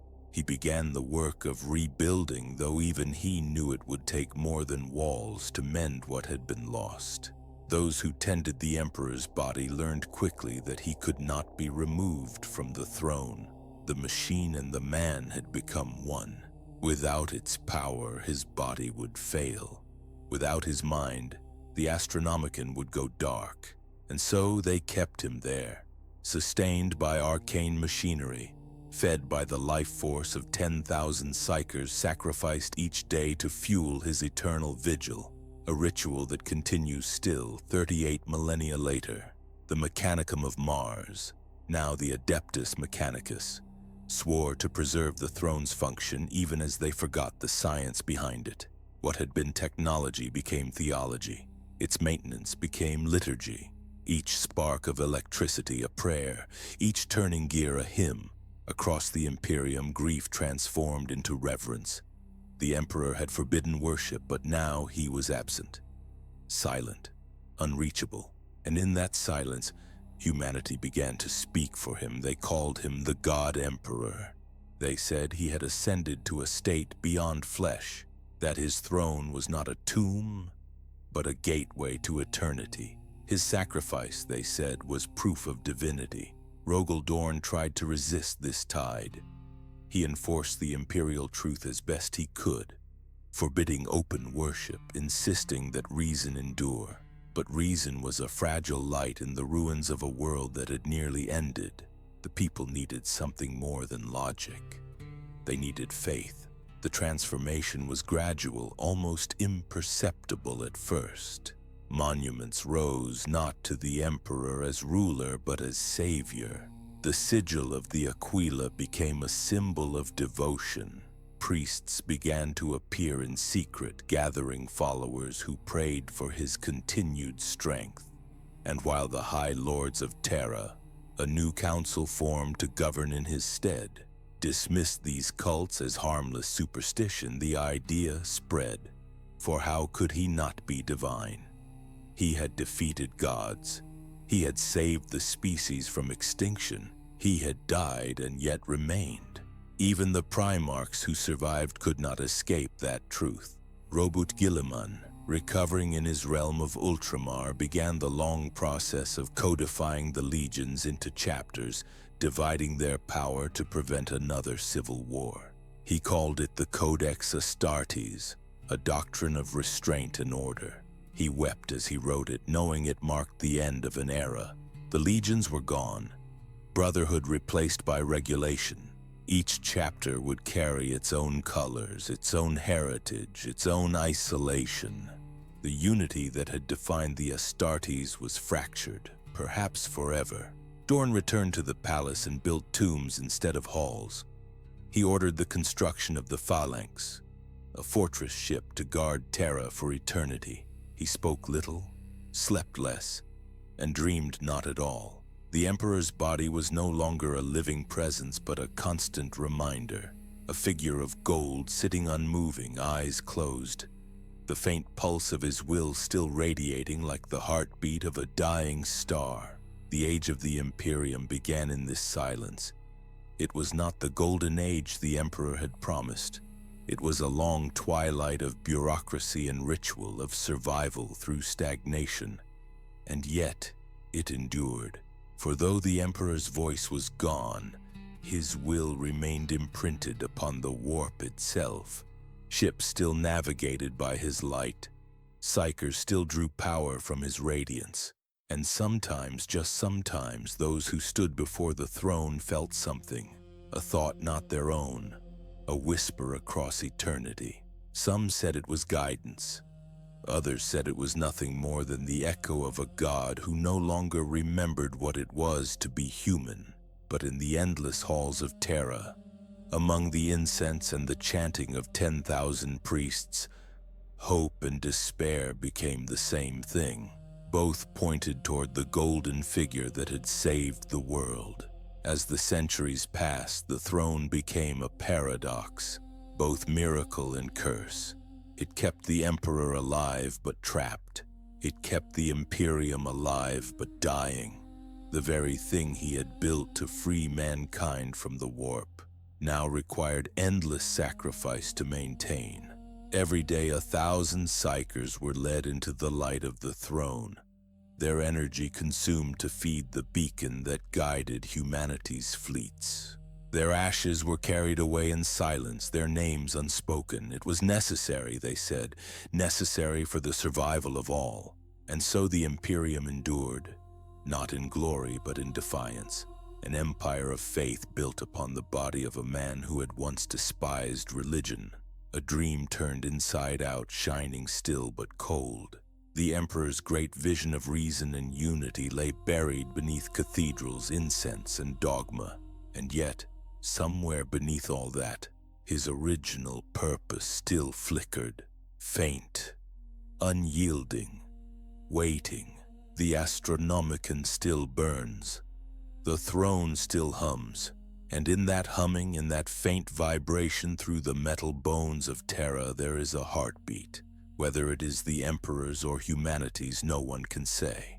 But it is enough. Enough to keep the night at bay for one more day, one more year, one more millennium. The dream is broken, yes, but not gone. And perhaps that is the greatest miracle of all. Centuries passed, and the silence around the golden throne became the heartbeat of an empire. Where once there had been the voice of the Emperor, there was now the voice of millions speaking for him, each certain they understood his will. And from that silence grew something vast, intricate, and inevitable, the cult imperialis. It began quietly. The people of Terra, those few who survived the heresy, found solace in prayer. At first it was simple, a candle lit for the fallen, a whispered thanks for the light of the Astronomicon. But faith is a living thing. It grows where reason falters, and in the long night of the post-heresy era, reason had grown tired. The great cities of Terra were rebuilt not as the industrial metropolises of old, but as cathedrals. Their towers became spires, their halls filled with the chanting of monks and scribes. The sound of machinery was joined to the rhythm of prayer. Each cog turned in devotion, each spark of plasma accompanied by a litany. The Mechanicus prayed to the machine god, but in secret they whispered another name, the Omnissiah, the Emperor who had once walked among them. For them, divinity was not metaphor. It was circuitry sanctified by repetition and belief. Among the common people, the myth grew faster. Pilgrims came from every corner of the Imperium to stand before the sealed gates of the imperial palace. They could not see the Emperor, but they could feel his presence, or believed they could. They knelt on the marble steps, hands clasped, whispering prayers for strength, for deliverance, for mercy, and the priests who tended them began to organize, to codify the faith. They wrote hymns and scriptures, parables and commandments. In time, they named it the ecclesiarchy, the state religion of the Imperium of man. What had begun as reverence became institution. The Adeptus Ministorum, as it was formerly known, claimed the authority to speak in the Emperor's name. It built temples on every world, great basilicas of gold and light, each one mirroring the throne upon Terra. Its sermons echoed across the void, transmitted through vox relays to billions. And though the Emperor had once forbidden worship, his image now stood 10,000 feet tall, carved in stone and wreathed in fire. To the faithful, he was no longer a man. He was the God Emperor, ruler of the stars, protector of mankind, and the eternal light that banished the shadows of the warp. They said he sat upon his throne not in death but in vigilance, that he watched over every world, guiding every life, judging every soul. They said his sacrifice had not ended, that he continued to burn day after day to keep humanity alive. And though none had heard his voice in 10,000 years, none doubted that he still spoke, through the words of saints, through omens, through the subtle guidance of fate. But belief, like empire, breeds complexity. Where there is faith, there is also power. The High Lords of Terra, that council of bureaucrats and generals who governed in the Emperor's absence, quickly learned to balance faith against function. They understood that belief was a weapon as potent as any fleet or army. So they allowed the ecclesiarchy to grow, to flourish, even as they confined it within law. The church and the throne became partners, rivals sometimes, but bound together by necessity. Without the faith of the people, the Imperium would fracture. Without the machinery of the state, faith would devour itself. And so, bureaucracy became religion. Every form, every title, every sigil required a blessing. Every commandment was a ritual, every act of obedience a prayer. The Imperium became a labyrinth of parchment and incense, endless, contradictory, self-sustaining. To live within it was to live within a living God, both majestic and monstrous. From this paradox emerged the Inquisition, a shadow institution born to guard the purity of the Emperor's realm.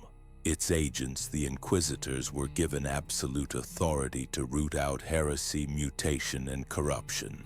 They were the watchers of the watchers, the judges of the faithful. To many they were holy. To others they were terror made flesh. They answered to no one but the throne, and the throne did not answer at all. The galaxy beyond Terra followed suit. On Macraga, Guilliman's realm became a shrine to discipline and order.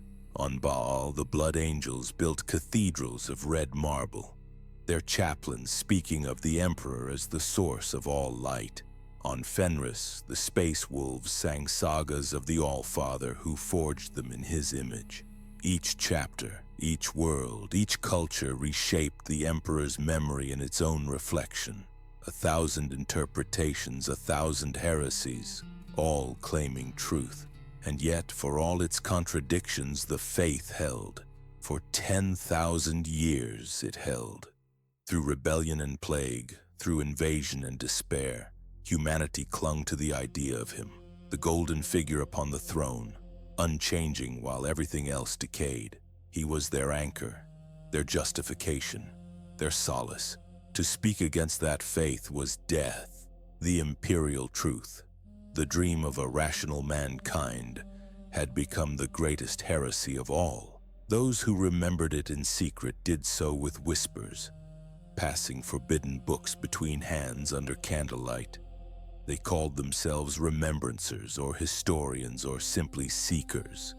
Their crime was not blasphemy but memory. And what of the Emperor himself? Was he aware of what his empire had become? Did he hear the hymns echoing across the warp, the prayers of trillions rising like static into his mind? No one can say. Some claim his consciousness still moves, vast and unbound, guiding humanity through dreams and portents. Others say he sleeps, trapped in the machinery of the throne, a prisoner of his own creation. And there are those, heretics most call them, who whisper that he is still fighting deep within the warp, holding back the gods he once defied. Whatever the truth, the paradox is inescapable. The Emperor's greatest enemy was faith, and faith is now the only thing keeping his empire alive. The imperial truth was meant to destroy superstition, but it became a superstition itself. The dream of enlightenment became a religion of obedience.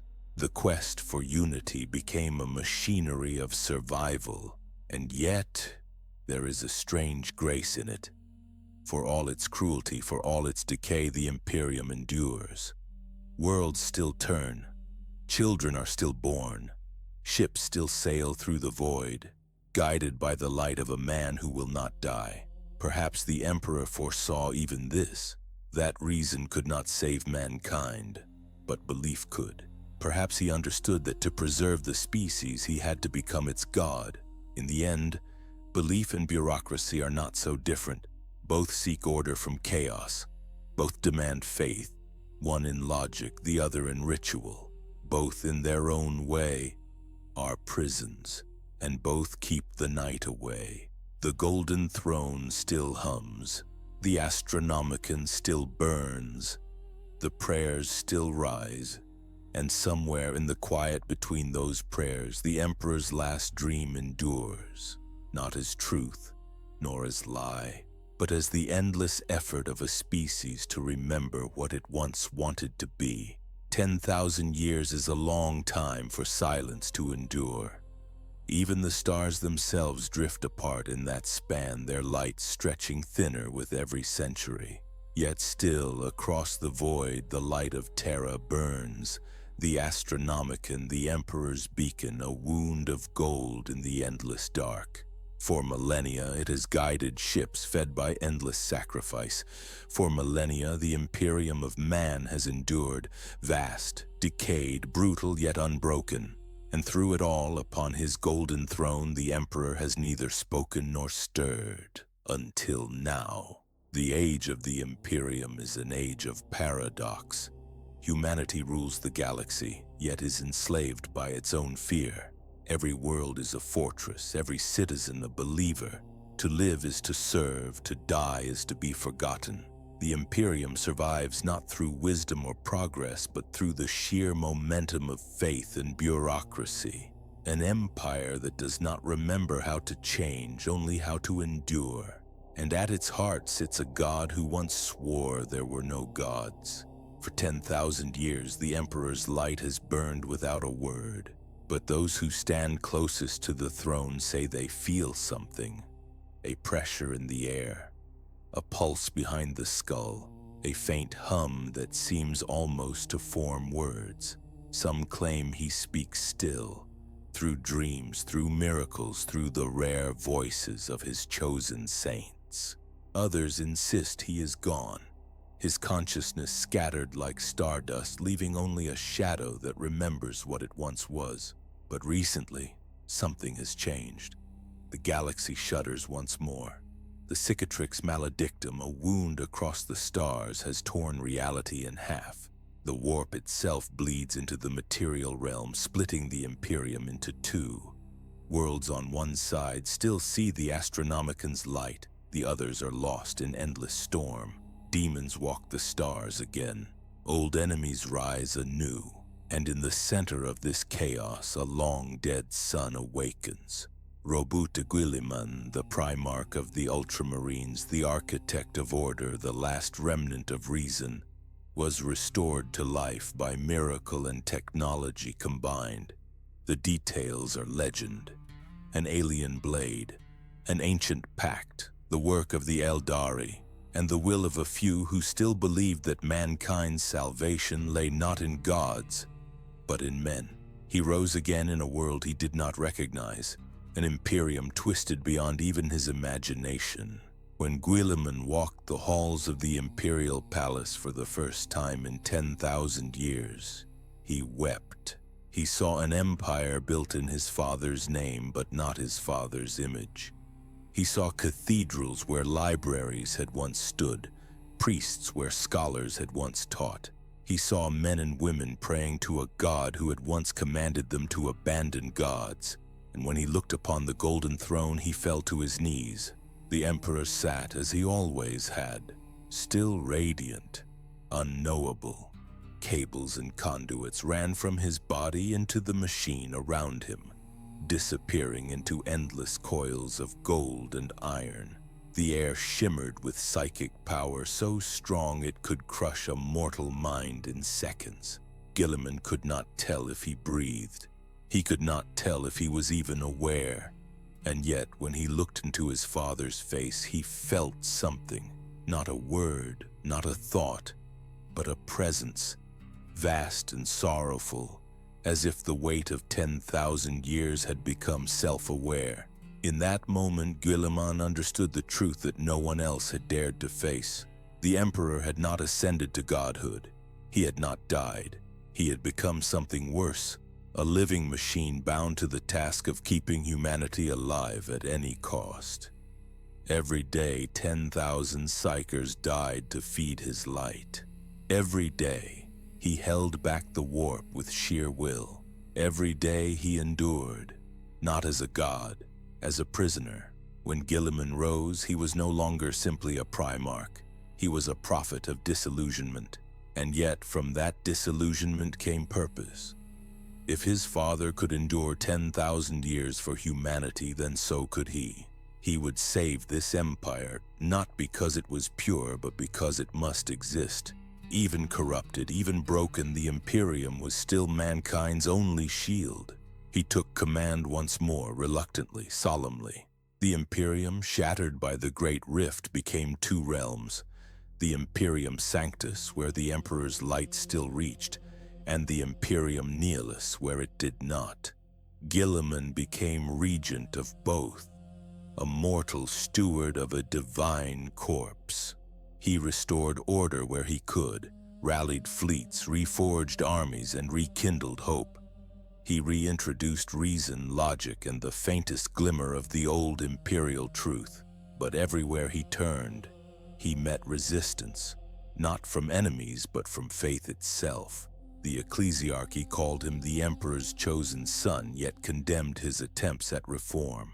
The Inquisition watched him as though he were another heretic waiting to rise. The Mechanicus demanded relics and rituals instead of solutions. Everywhere he went, belief outweighed truth. And though he wore armor of light and commanded billions, Guilliman felt more alone than he ever had during the Great Crusade.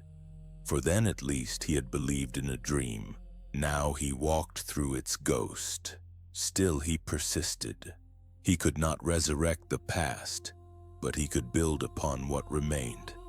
He rekindled the fires of the Indomitus Crusade, gathering new warriors, the Primaris Space Marines, sons of a newer science, born from the Emperor's own genetic design but refined for a new age. They were taller, stronger, steadier. Humanity's hope reborn in gene and steel.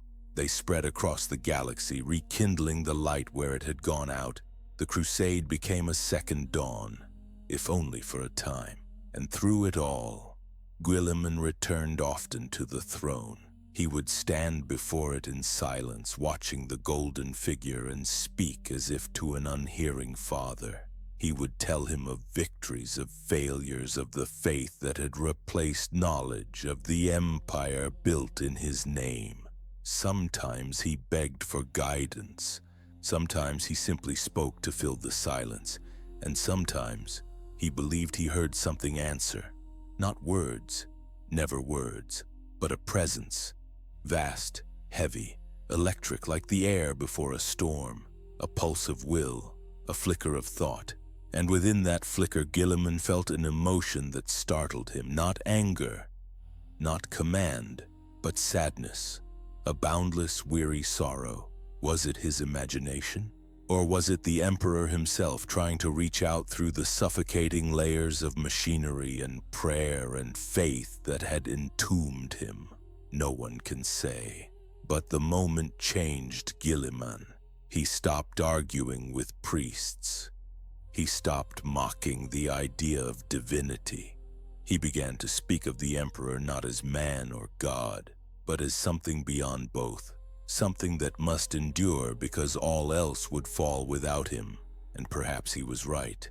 For in the depths of the warp, beyond sight and sanity, something stirs. Where the powers of chaos gather, they whisper still of the one who defies them. A light they cannot extinguish, a mind that still resists. They call him names of mockery and fear. They rage against his endurance. And in their rage lies proof that he remains. Some say the Emperor is dying. Others say he is changing. Cocooned in gold, preparing for a rebirth that will remake the stars. Still others whisper that he fights even now, unseen, holding back a tide that would consume reality itself. None know the truth, but all agree on one thing. As long as humanity endures, so too does he.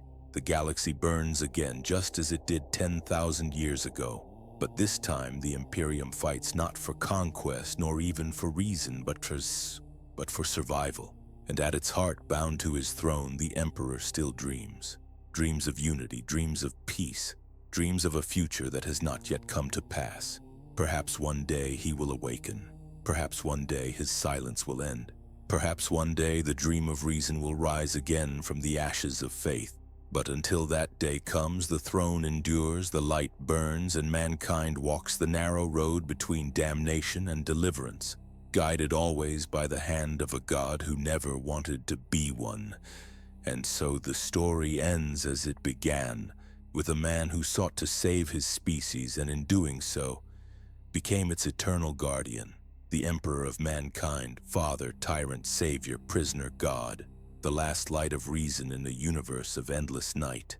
And so, the tale of the Emperor of mankind comes to its quiet end, a story of sacrifice, sorrow, and the impossible weight of eternity. But the galaxy is vast, and its shadows hold countless more stories waiting to be told. Which legend should we uncover next? The tragic fall of Horus, the rise of Guilliman, or perhaps the forgotten gods of the warp themselves? Let me know in the comments which story you want to dream to next. And if this journey through the stars moved you, leave a like, subscribe, and join me again as we drift once more into the endless night of Warhammer 40K. Sleep well, dream of gold and darkness, and remember, the Emperor protects.